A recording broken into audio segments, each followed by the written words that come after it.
बिस्मिल्लाहिर्रहमानिर्रहीम, अस्सलामु अलैकुम रहमतुल्लाह। सेंट्रीपिटल फोर्स को समझने की कोशिश करते हैं। लेट्स सी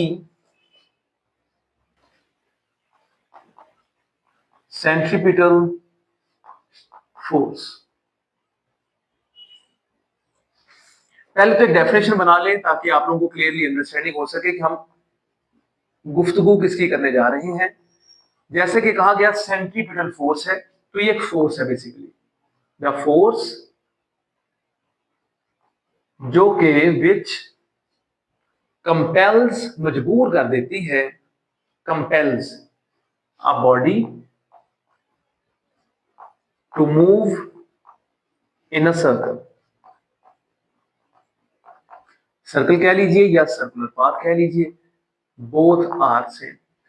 तो एक फोर्स है जो कि मजबूर कर रही है एक बॉडी को कि वो मूव करती है सर्कुलर पाथ में। इसको हम कहते हैं, वो क्या है, सेंट्रीपिटल फोर्स। हम एग्जांपल से इसको वाजे करने की कोशिश करते हैं ताकि आपकी अंडरस्टैंडिंग में आसानी हो सके। हम एग्जांपल्स इसकी कोई दो बना लेते हैं। वो वैसे तो बहुत सारी एग्जांपल हो सकती हैं। जैसे कि एक स्टोन है, a stone tied to a string. एक स्टोन है, वो स्ट्रिंग से आप लोगों ने टाई कर लिया और वो मूव कर रहा है in a circle, moving in a circular path.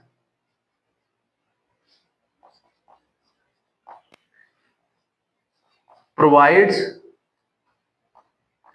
फ्राहिम कर रहा है, मुहैया कर रहा है, करता है, नेसेसरी, जरूरी, सेंट्रीपिटल फोर्स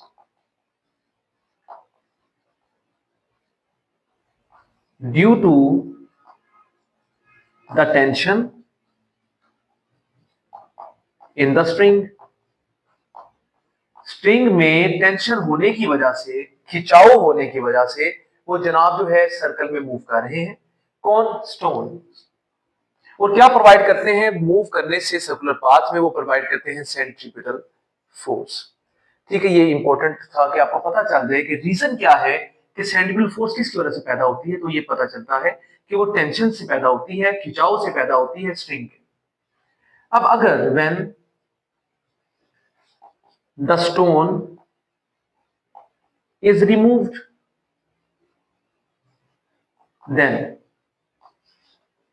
जब स्टोन जो है रिमूव कर जाता है तो बेटे उसके बदले में देन इट मूव्स अवे, वो दूर चला जाएगा। कौन? स्टोन। स्टोन दूर चला जाएगा। ठीक है जी। इन अ स्ट्रेट लाइन, एक स्ट्रेट लाइन में, जिसका मतलब क्या होता है? टेंजेंट। इसको क्या लिखेंगे आप? Tangent to the circle. Circle से स्ट्रेट लाइन में वो मूव कर जाएगा। आप इसके लिए एक डायग्राम ड्रॉ कर लीजिए ताकि आपकी अंडरस्टैंडिंग जो है ज्यादा बेहतरीन हो सके कि ये हमारे पास एक सर्कुलर पाथ है जिसमें एक स्टोन जो है, ये एक स्टोन है जो कि जिसमें मूव कर रहा था। This is the centre, and जहां पे खड़े होके एक स्ट्रिंग को पकड़ के रखा हुआ है जो कि मूव कर रही है इस स्टोन को सर्कल में। ये इसकी डायरेक्शन मैंने बना दी। अब अगर ये यहां से टूट जाए, अगर यहीं से वो टूट जाए, तो बेटे ये एक लाइन ड्रॉ कर दी जाती है कि स्टोन टूट के इधर गिर गया। अगर वो यहां पे गिर जाता है तो इस लाइन को आप क्या कहते हैं? Tangent. And this line is always, हमेशा ये लाइन जो होगी ये परपेंडिकुलर होगी सेंटर से। एक्सोर्टेशन से हमेशा क्या होगी? परपेंडिकुलर। ठीक है, ये आप लोगों ने याद रख लेना है। एग्जांपल एक और ले लेते हैं ताकि हमारी अंडरस्टैंडिंग में मजीद इजाफा हो सके। Example number 2। एग्जांपल नंबर 2 में आप एक कार ले लीजिए। When a car takes turn, एक गाड़ी जो है वो टर्न लेने लगी है। ठीक है, गाड़ी टर्न लेती है। देन जो है सेंट्रीपिटल फोर्स इज प्रोवाइडेड, वो मुहैया की जा रही है यहां पे। कैसे? बाय द फ्रिक्शन, फ्रिक्शन की बदौलत। किसके दरमियान में है? Between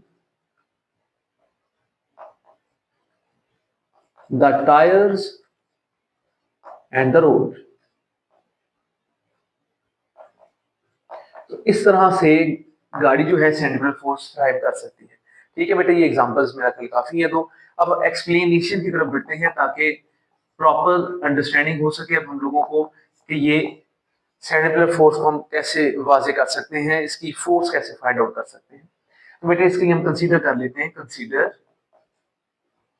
a body is moving in a circle, moving in a circular path from point A to B, A से B की तरफ वो बॉडी पहुंच चुकी है with velocity v1 to v2 respectively. इसका मतलब ये हो गया कि अगर हम बात कर रहे हैं ए की तो वहां पे v1 है, बी की तो वो v2 है वहां पे वेलोसिटी। ठीक है, तो इस तरह से आप लोग रिस्पेक्टिवली का ऑप्शन इस्तेमाल कर लेते हैं। ठीक है जी, and r is the radius of the circle. अब जो r है वो रेडियस है इस सर्कल का। अब बेटे ये हम लोग बना कैसे लेंगे, जैसे कि ये रहा एक सर्कुलर पाथ, हमारे पास बॉडी पहले यहाँ पे थी, अब बॉडी यहाँ पे आ चुकी है, इसकी वेलोसिटी जो है कुछ इस तरह से है। आप लोगों ने ये टेंजेंट ड्रॉ कर लेने हैं ताकि आप एग्जैक्टली बयान कर सकें। यहाँ से वेलोसिटी इस तरफ जा रही थी पहले, फिर जनाब वेलोसिटी इस तरफ आ गई। आप बेशक ये छोड़ दीजिए, चलिए अब ये रहा सेंटर, सेंटर से यहां तक फासला बेटे ए तक फासला क्या होगा, वो भी आर होगा। इसका अगर वो कह लें आप, अब सेंटर से बी तक फासला बी क्या होगा बेटे, वो आपके पास आर ही होगा, रेडियस ही होगा। ओके, अब ये रही हमारे पास v1, जैसे कि आपने यहाँ पे बयान कर दिया। बी पर क्या है बेटे, वो v2 है। ले अब यहाँ पे हमारे पास अगर a और b को ये हम मिला लेते हैं तो ये एक डिस्टेंस है जिसको हम s से डिनोट कर सकते हैं। This is the distance between a and b। तो बेटे ये है इसका तरीकेकार लिख लेने का, जब भी हियर एक्सेलरेशन इज प्रोड्यूस्ड, वो प्रोड्यूस हो रहा है, यहाँ पे एक्सेलरेशन जो है बेटा वो प्रोड्यूस हो जाएगा, acceleration is produced due to the change in velocity. देखिए रीजन है कि एक्सेलरेशन क्यों पैदा हो रहा है, क्योंकि वेलोसिटी बेटे यहाँ पे चेंज हो रही है। अब जो वेलोसिटी चेंज हो रही है, एक्सेलरेशन जनाब जो पैदा हो रहा है, अब वो क्या होगा हमारे पास, एज यू नो एक्सेलरेशन किसके इक्वल होता है, वो इक्वल होगा हमारे पास delta v over delta t। ठीक है, ये change in velocity to the change in time. अब हम लोगों को जैसे कि इल्म है कि जो वेलोसिटी है वो इक्वल है डिस्प्लेसमेंट ओवर टाइम। यहाँ पे डिस्प्लेसमेंट ओवर टाइम के लिए हम यहाँ पे s लिखेंगे ओवर डेल्टा t। ठीक है, डिस्प्लेसमेंट ओवर टाइम बेटे आप लोगों ने इस तरह से ये लिख लेना। फिर बेटा यहाँ पे अगर हम इसको कह दें इक्वेशन नंबर 1 और यहाँ पे डेल्टा t को अगर आप फाइंड कर लें, मतलब ये हो जाएगा कि यहाँ पे डिवाइड है, यहाँ पे मल्टीप्लाई कर जाएगा, तो ये आपके पास s ओवर v की फॉर्म में यूं आ जाएगा। अब आप क्या कहते हैं, put delta t equal s over v, ये भी वेक्टर क्वांटिटी है डिस्प्लेसमेंट, इन किस में पुट करना है आप लोगों ने, 1 में। तो बेटा जी a जो है वो इक्वल आ जाएगा आपके पास डेल्टा v, ओवर में आ रहा है डेल्टा t, यानी कि s ओवर v। अब जैसे कि ये डिवाइड का ऑप्शन है तो डिवाइड को जब मल्टीप्लाई में लिखते हैं तो क्या होगा बेटे, इसको हम यू लिख लेंगे, ये ऊपर आ जाएगा और ये नीचे लिख दिया जाएगा। तो ये तरीका है इसको लिख लेने का। ये हमारे पास एक्सेलरेशन की वैल्यू आ गई।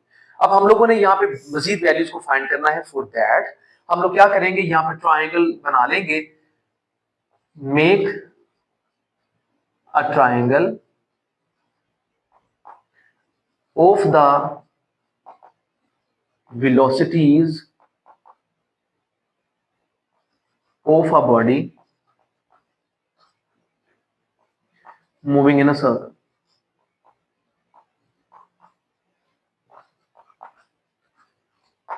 तो बेटे कैसे ये बना लेंगे, आप जरा गौर कीजिएगा। हमारे पास एक ये रही इसकी मोशन, एक रही यहाँ पे आपके पास मोशन आ गई, आपने इसको कह दिया ये v1 है, ये बेटे आपके पास v2 है, यहां से आपने इसको यू मिला लिया तो ये आपके पास क्या आ गया, delta V, change in velocity आ गया। ठीक है जी, डेल्टा वी आप लोगों ने यहाँ पे इसको कह दिया। अब इनके आप लोग नाम रख सकते हैं, बेशक यहाँ पे रख लीजिए पी, इसका नाम क्यू और इसका नाम आर। ये हमारे पास जो है एक ट्राइंगल की फॉर्म में बन गया। ठीक है बेटे, अब यहाँ पे हमारे पास ये जो ट्राइंगल है, अगर इस पर गौर किया जाए तो हमारे पास एक ट्राइंगल तो ये बन रहा है पी क्यू आर, एक ट्राइंगल है हमारे पास ओ ए बी। हम इनको कंपेयर करके देख लेते हैं। ठीक है, तो हमें ये पता चलता है कि ये दोनों हमारे पास जो है आइसोसेल्स ट्राइंगल है। किस तरह, एज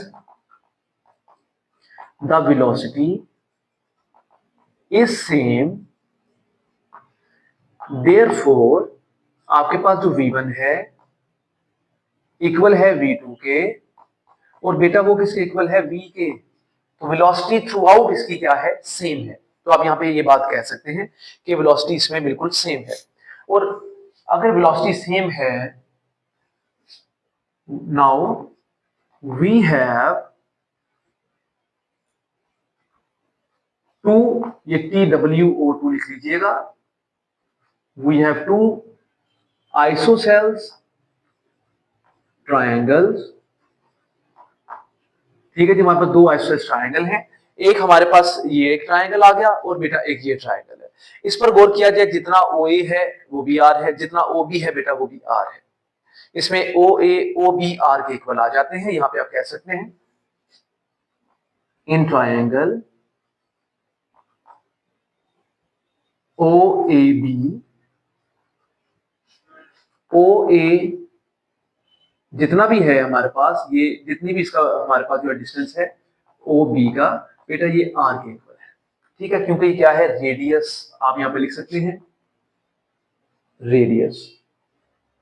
ठीक है, आप इसको सामने लिख सकते हैं कि ये क्या है, रेडियस, ताकि आपको क्लियर अंडरस्टैंडिंग हो कि आप क्या चीज बना रहे हैं इसको। अब बेटा जरा गौर कीजिएगा, अगर ये हमारे पास आइसोसेलेस ट्रायंगल है, फॉर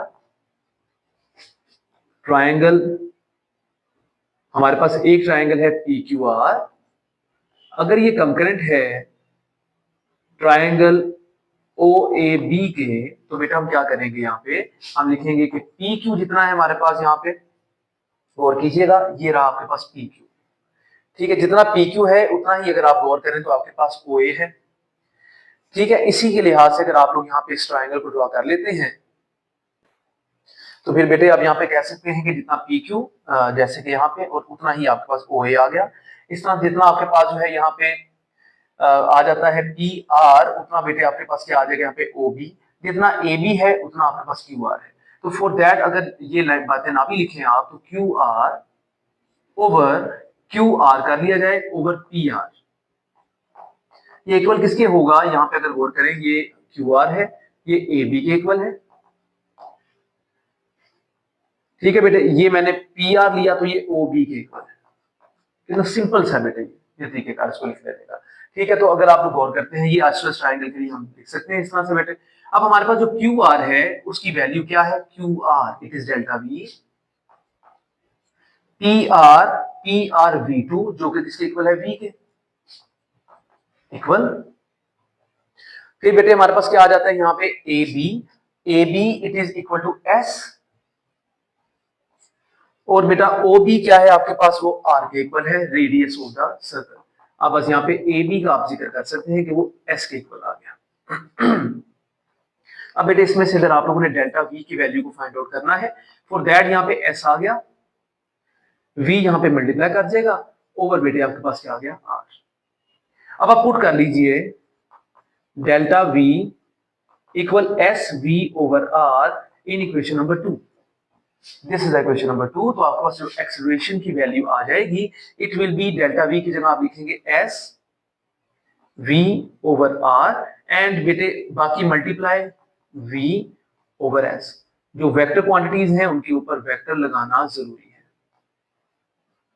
ठीक है बेटे, इस तरह से आप लोगों ने लिख लिया। अब देखिए ये डेल्टा, ये हमारे पास S जो है और S कैंसिल कर दिए जाएंगे। आपके पास जो A है वो 2 टाइम्स आ रहा है, ये V सॉरी 2 टाइम्स आ रहा है। अब इसे लिखेंगे V का स्क्वायर ओवर बेटे क्या आ गया, R। This is the centripetal acceleration. आप इसको कहेंगे ये क्या है, एक सेंट्रीपिटल एक्सेलरेशन है। ठीक है बेटे, ये सेंट्रीपिटल एक्सेलरेशन आ जाता है। तो आप इसको यहाँ पे लिख सकते हैं ए सी इक्वल है वी स्क्वायर ओवर आर। इनके ऊपर एरोज लगा लीजिएगा ताकि रिप्रेजेंटेशन की बेहतरीन हो सके। तो ये था बेटा इसका छोटा सा पहला हिस्सा। यहां से रेज कर लेते हैं ताकि बाकी हिस्से को बड़ी आसानी से जो है कर सकें। यूजिंग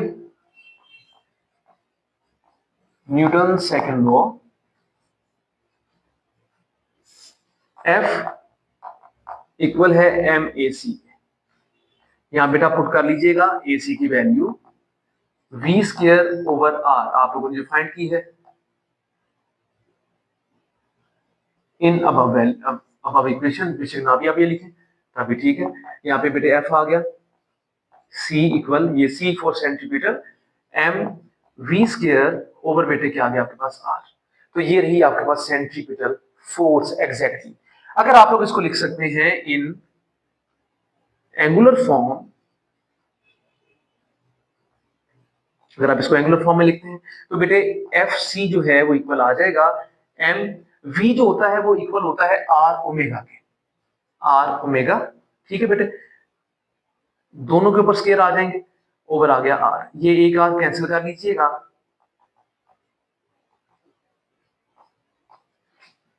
तो एफ सी ये इक्वल आ जाएगा आपके पास एम आर ओमेगा स्केयर के। तो बेटा ये है centripetal force in the angular form. ये था आप लोगों का सेंटीपिटल फोर्स, जिसमें एग्जांपल, डेफिनेशन एंड एक्सप्लेनेशन के जरिए से आप लोगों ने फाइंड कर लिया कि किस तरह से हम लोग फाइंड कर सकते हैं सेंटीपिटल फोर्स को। लीनियर ये हमारी और एंगुलर फॉर्म दोनों में ये आप लोगों के सामने बयान कर दिया गया है।